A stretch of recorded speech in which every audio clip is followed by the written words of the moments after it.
Harry Potter et les méthodes de la rationalité, chapitre 59. Expérience de la prison de Stanford, curiosité, partie 9.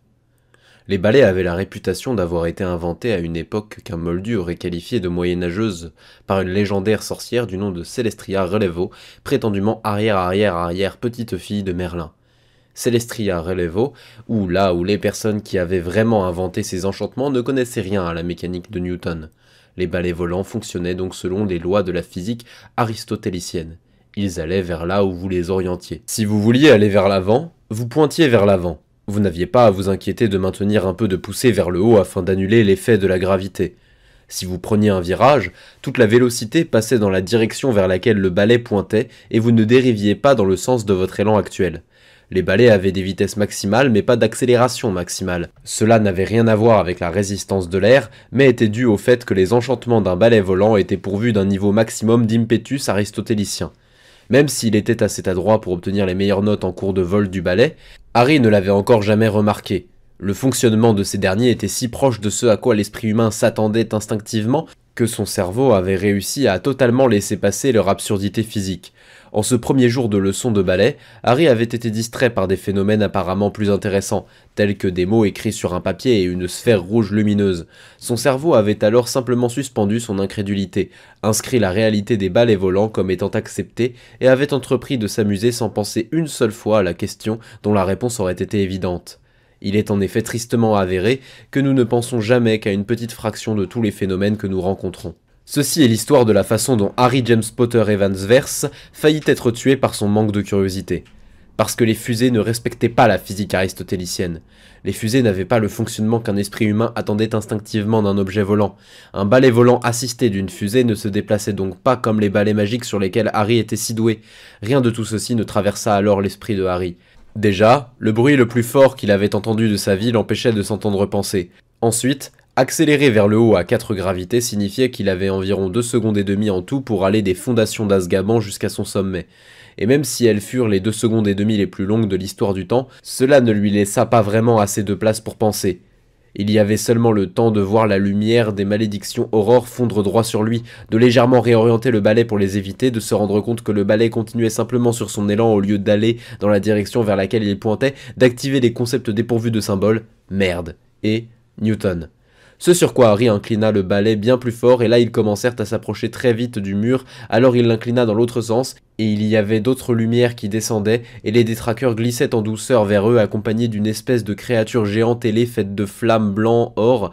Alors Harry tira brusquement le balai vers le ciel, mais maintenant il dérivait encore vers un autre mur, alors il inclina légèrement le balai et cessa de s'approcher, mais il était déjà trop proche, alors il l'inclina de nouveau et là les distants aurores et leur balai ne furent plus distants du tout et il allait percuter cette femme, alors il dévia son balai loin d'elle et l'instant d'après il réalisa que sa fusée était un lance-flamme extrêmement puissant et que dans une fraction de seconde il serait directement braqué sur l'aurore. Alors il inclina le balai de côté et continua de monter et il ne pouvait pas se rappeler si le lance-flamme était braqué sur d'autres aurores, mais au moins il n'était pas pointé vers elle.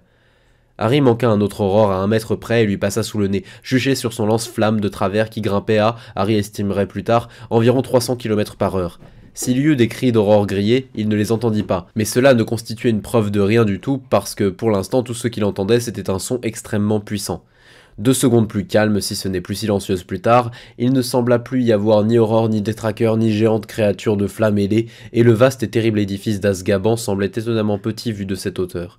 Harry dirigea le balai volant vers le soleil à peine visible à travers le nuage. Il n'était pas haut dans le ciel à cette heure du jour en ce mois d'hiver, et le balai accéléra 2 secondes de plus dans la même direction et amassa très rapidement une vitesse extraordinaire avant que le combustible solide ne s'épuise. Après cela, Harry put de nouveau s'entendre penser.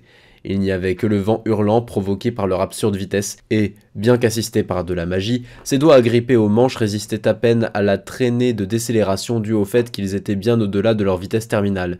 Et c'est alors que Harry pensa enfin à tous ces trucs sur la mécanique de Newton et la physique aristotélicienne, et les balais et les fusées et l'importance de la curiosité, et qu'il n'allait jamais refaire quoi que ce soit d'aussi Gryffondor de sa vie, ou au moins pas avant d'avoir appris le secret de l'immortalité du Seigneur des Ténèbres. Et pourquoi avait-il écouté le professeur Quirinus? Je t'assure, garçon, je n'essaierais pas cela si je n'anticipais pas ma propre propre survie.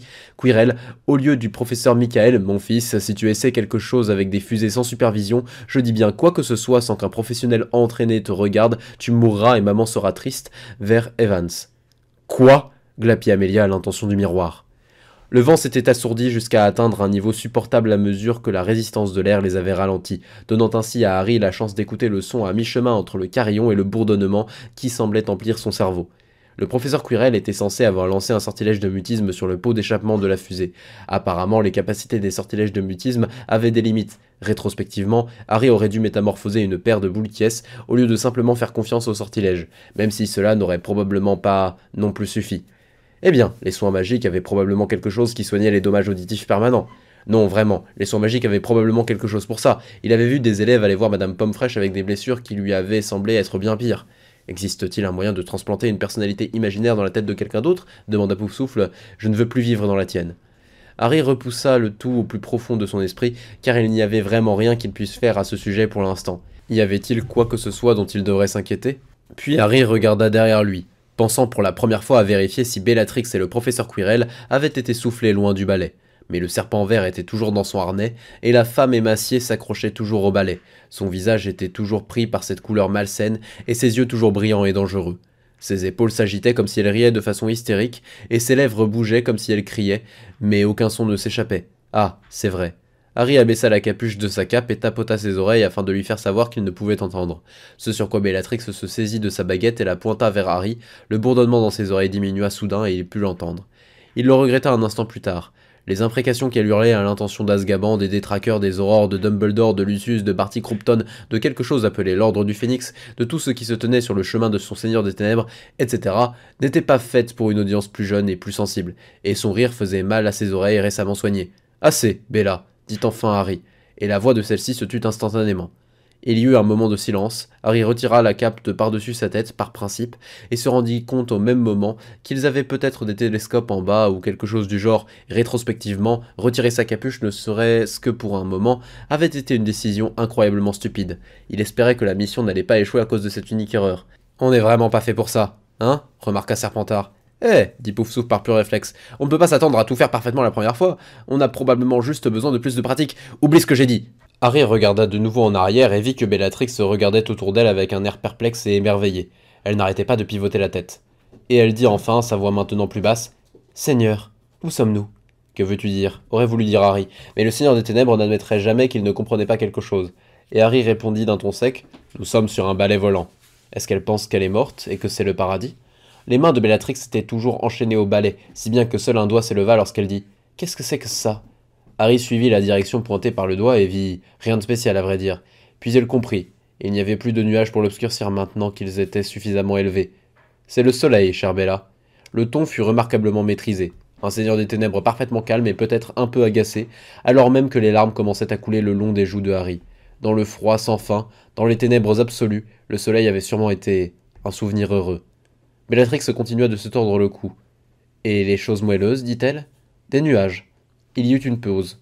Puis Bellatrix se dit « Mais que sont-ils » Harry ne répondit pas, car il aurait été incapable de garder une voix égale. Tout ce qu'il pouvait faire était de respirer de façon parfaitement régulière tout en pleurant. Après un moment, Bellatrix souffla d'une voix si basse que Harry faillit ne pas l'entendre. « Jolie. » Son visage se détendit doucement, la couleur quittant son pâle visage presque aussi vite qu'elle l'avait gagné.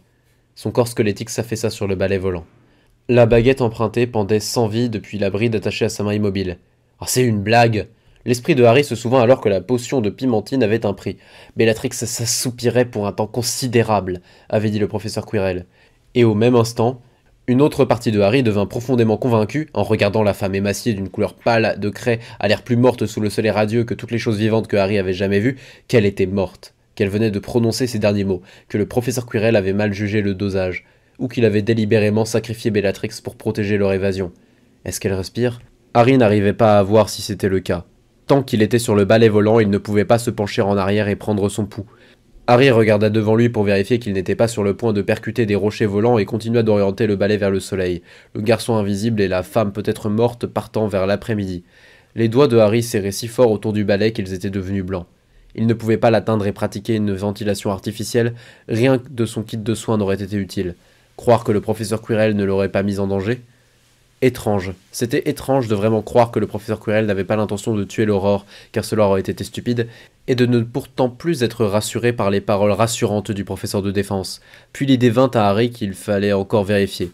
Harry regarda derrière lui et siffla. « Professeur ?» Dans son harnais, le serpent ne remua pas et ne prononça pas un mot. Peut-être que le serpent n'était pas à proprement parler un passager du balai, n'avait pas été protégé de l'accélération, ou peut-être que s'approcher autant des détraqueurs sans bouclier et même sous forme animagus l'avait assommé. La situation n'était pas bonne. Ça aurait dû être au professeur Quirrell de dire à Harry quand il pouvait utiliser le porte-au-loin en toute sécurité. Harry dirigea le balai volant de ses doigts blanchis et réfléchit.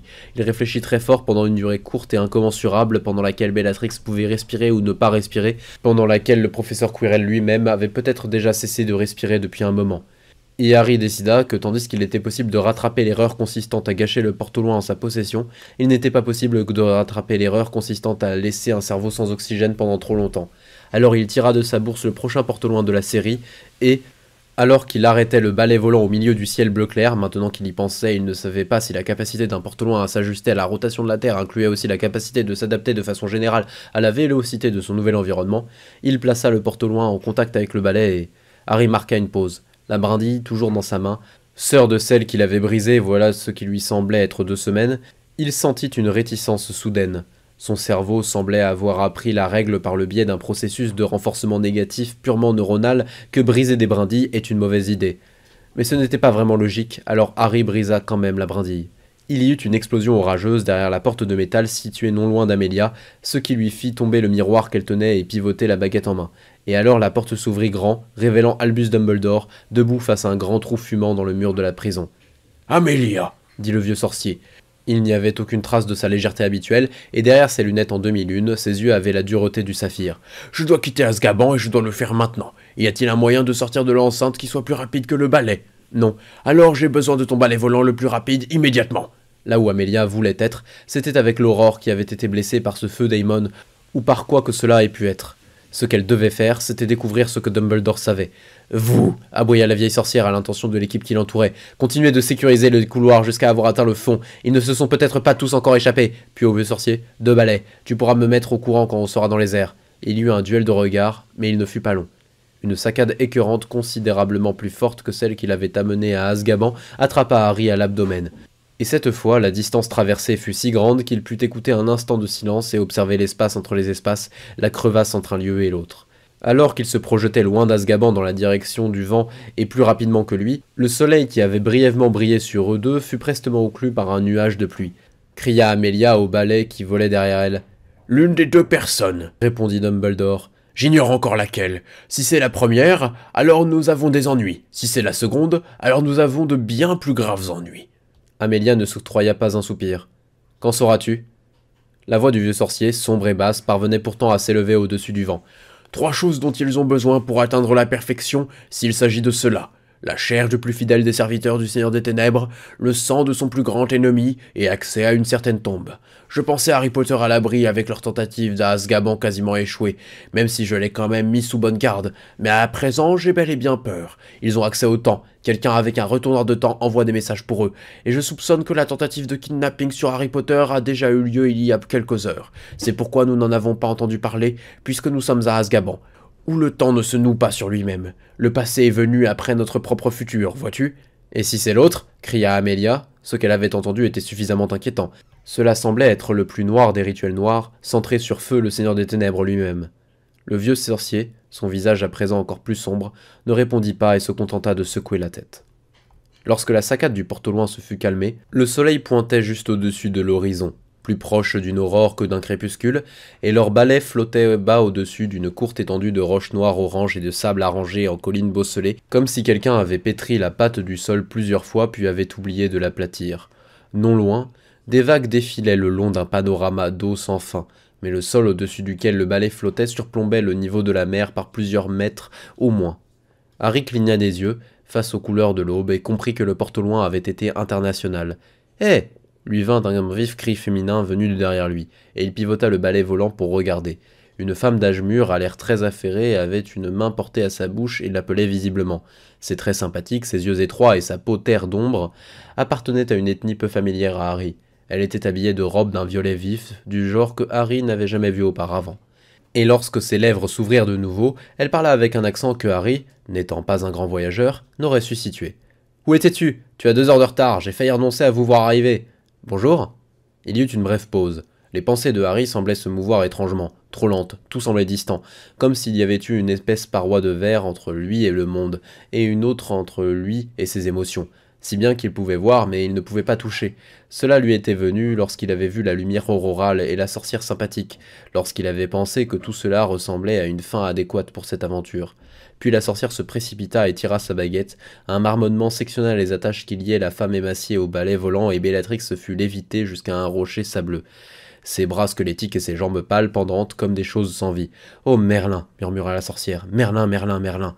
Elle semble préoccupée, pensa à une chose abstraite et distante entre les 2 parois de verre. Est-ce ce qu'une véritable guérisseuse dirait, ou est-ce ce que quelqu'un à qui l'on a dit de jouer un rôle dirait? Comme si ce n'était pas Harry qui avait parlé, mais une autre partie de lui située de l'autre côté d'une énième paroi de verre, un murmure vint de ses lèvres. Le serpent vert sur son dos est un animagus, pas aigu ni froid, le murmure seulement bas. Il est inconscient. La tête de la sorcière se releva brutalement pour regarder vers le nulle part d'où cette voix semblait être venue. Puis elle rabaissa ses yeux vers Bellatrix. « Vous n'êtes pas Monsieur Jaff, vous parlez de l'animagus, » murmurèrent les lèvres de Harry. « Oh » pensa le Harry derrière le verre en entendant le son de ses propres lèvres. « C'est censé, le professeur Quirrell doit avoir utilisé un autre nom. » Depuis quand est-il? Bah, quelle importance. La sorcière plaça sa baguette sur le nez du serpent pendant un moment, puis secoua vivement la tête. Rien qu'une journée de repos ne saura guérir. Elle... Pouvez-vous le réveiller maintenant? Murmurèrent les lèvres de Harry. Est-ce une bonne idée, pensa-t-il, mais ses lèvres semblaient clairement penser que c'était le cas.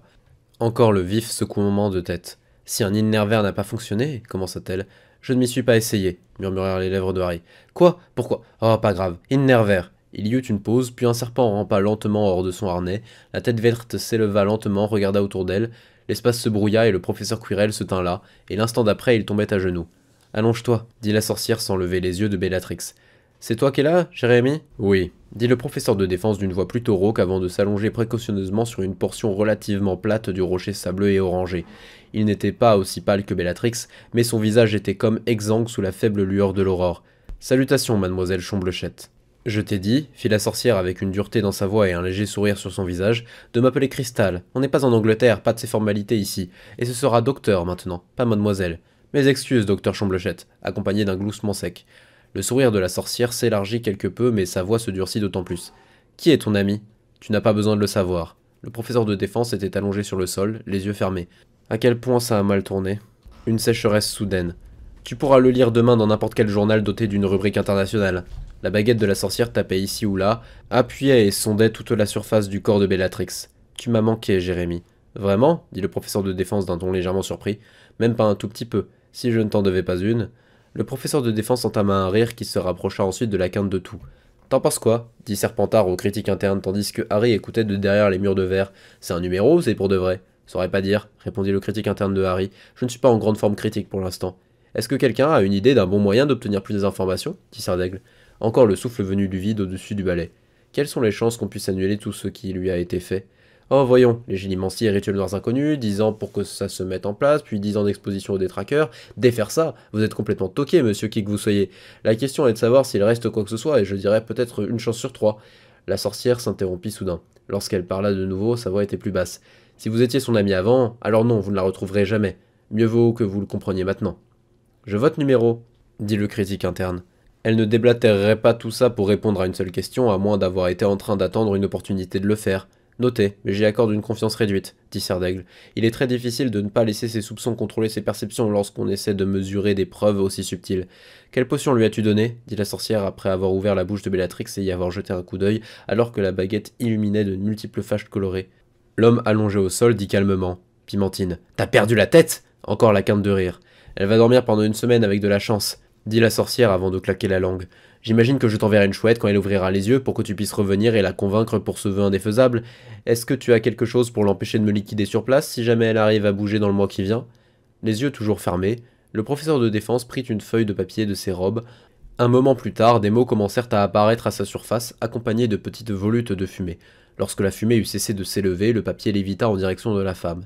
Elle regarda le papier avec ses sourcils arqués et eut un reniflement sardonique. Il vaudrait mieux que ça marche, Jérémie, ou ma dernière volonté et mon testament diront que tous mes biens constituent une prime pour la personne qui aura ta tête. En parlant de ça, Le professeur de défense chercha de nouveau dans ses robes et jeta à la sorcière un sac qui émit un cliquetis. La sorcière l'attrapa, le soupesa et eut un bruit de contentement. Puis elle se leva, et la pâle femme squelettique lévita à côté d'elle. « Je rentre, dit la sorcière. Je ne peux pas commencer à travailler ici. Attends, dit le professeur de défense, et d'un geste, il récupéra sa baguette depuis la main et l'étui de Bellatrix. Puis il orienta la baguette vers Bellatrix et fit un petit geste circulaire accompagné d'un discret « Oubliette. Ça suffit, lâcha la sorcière. Je la sors d'ici avant que quelqu'un ne fasse encore plus de dégâts. » Un bras entoura la forme osseuse de Bellatrix et la serra contre la sorcière, puis elles disparurent toutes les deux au puissant pop d'un transplanage. Et ce lieu bosselé devint silencieux, hormis le discret flot des vagues qui passaient et un léger souffle de vent. « Je pense que le numéro est terminé, dit le critique interne. Je lui mets 2 sur 5. Ce n'est probablement pas une actrice très expérimentée. Je me demande si une vraie guérisseuse semblerait plus fausse qu'une actrice à qui l'on aurait dit d'en jouer une, médita Sardaigle. Comme de regarder une émission de télévision, c'était ça. Comme de regarder une émission de télévision dont les personnages ne suscitaient aucune empathie particulière. C'était là tout ce qui pouvait être vu et ressenti depuis l'autre côté des murs de verre. Harry parvint, sans savoir comment, à déplacer ses lèvres lui-même, à envoyer sa propre voix dans l'air, toujours auroral, puis il fut surpris d'entendre sa question. « Et sinon, vous êtes combien de personnes différentes ?» L'homme pâle allongé au sol ne rit pas, mais depuis le balai, Harry put voir le coin des lèvres du professeur Quirrell qui se recourbait, la lisière du sourire sardonique familier. « Je ne peux pas prétendre m'être embêté à en garder le compte. Et vous, combien en êtes-vous » Entendre cette réponse n'aurait pas dû autant secouer le Harry intérieur, et pourtant il se sentait instable, comme si son centre avait été soustrait. « Oh, excusez-moi, dit la voix de Harry. Le caractère distant et détaché de celle-ci reflétait maintenant l'effacement que Harry ressentait. « Je pense que je vais m'évanouir dans quelques secondes. Utilisez le 4e porte au loin que je vous ai donné, celui dont j'ai dit que c'était notre refuge de secours, dit l'homme allongé au sol calmement mais rapidement. Ce sera plus sûr là-bas, et continuez de porter votre cape. » La main libre de Harry récupéra une autre brindille de sa bourse et la brisa. Il y eut une autre saccade de porte au loin, une saccade internationalement lointaine, et il fut dans un endroit noir. « Lumos, dirent les lèvres de Harry, alors qu'une partie de lui évaluait la sûreté de l'ensemble. Il était à l'intérieur de ce qui ressemblait à un entrepôt moldu, un entrepôt désert. Ses jambes descendirent du balai et s'allongèrent au sol, ses yeux se fermèrent et une petite fraction de son être intima à sa lumière de s'éteindre avant que les ténèbres ne le recouvrent. « Où iras-tu » cria Amélia. Ils étaient presque à la limite de l'enceinte. « En arrière dans le temps pour protéger Harry Potter » dit le vieux sorcier. Et avant qu'Amélia ne puisse ne serait-ce qu'ouvrir ses lèvres pour demander s'il voulait de l'aide, elle ressentit le passage d'un bord à l'autre de la lisière de l'enceinte. Il y eut un pop de transplanage, et le sorcier et le phénix disparurent, laissant derrière eux le balai emprunté.